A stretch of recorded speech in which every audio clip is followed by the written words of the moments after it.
কথা রাখলেন মুখ্যমন্ত্রী শুভেন্দু অধিকারী।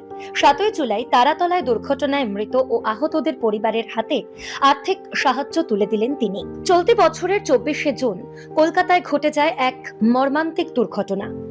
তারাতলায় হুড়মুড়িয়ে ভেঙে পড়ে একটি নির্মীয়মান গোডাউন। সেই সময় ওই গোডাউনে কাজ করছিলেন বহু শ্রমিক। ধ্বংসস্তূপের তলায় চাপা পড়ে যান তারা। শুরু হয় উদ্ধার কাজ।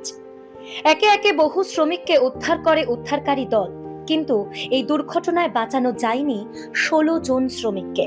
কেউ হারিয়েছেন প্রিয়জন, কেউ বাড়ির একমাত্র রোজকেরেকে হারিয়ে আজ দিশেহারা। তারাতলার ভয়াবহ দুর্ঘটনায় মৃতদের পরিবারের আর্জি শুধুমাত্র একটা কর্মসংস্থান। কত বছর বয়স কি মানে কিভাবে 20 বছর।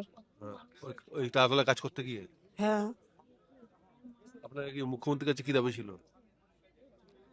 দাবি কি চাইবো, আমাদের তো খাটার কেউ নাই। ছেলে খাটছিল আর কেউ নাই, ওর বাবা অসুস্থ।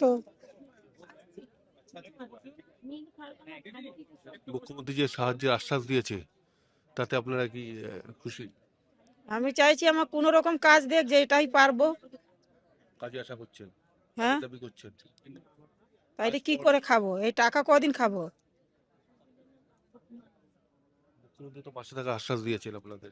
14 বছরের ছেলে আছে, পড়াশোনা কি করে করাবো? আপনার ক ছেলে? তুই ছেলে ছিল। আপনার নাম? নীলম চৌধুরী। মারা গেছে রোহিত চৌধুরী। কথা দিয়েছিলেন মুখ্যমন্ত্রী, বলেছিলেন দুর্ঘটনায় মৃত ও আহতদের পরিবারের পাশে দাঁড়াবেন তিনি। মঙ্গলবার সেই কথা রেখেছেন মুখ্যমন্ত্রী শুভেন্দু অধিকারী। মৃত ও আহতদের পরিবারের হাতে তুলে দিলেন আর্থিক সাহায্য, আশ্বাস দিলেন চাকরিরও। মুখ্যমন্ত্রীর এমন মানবিক রূপে খুশি সকলেই।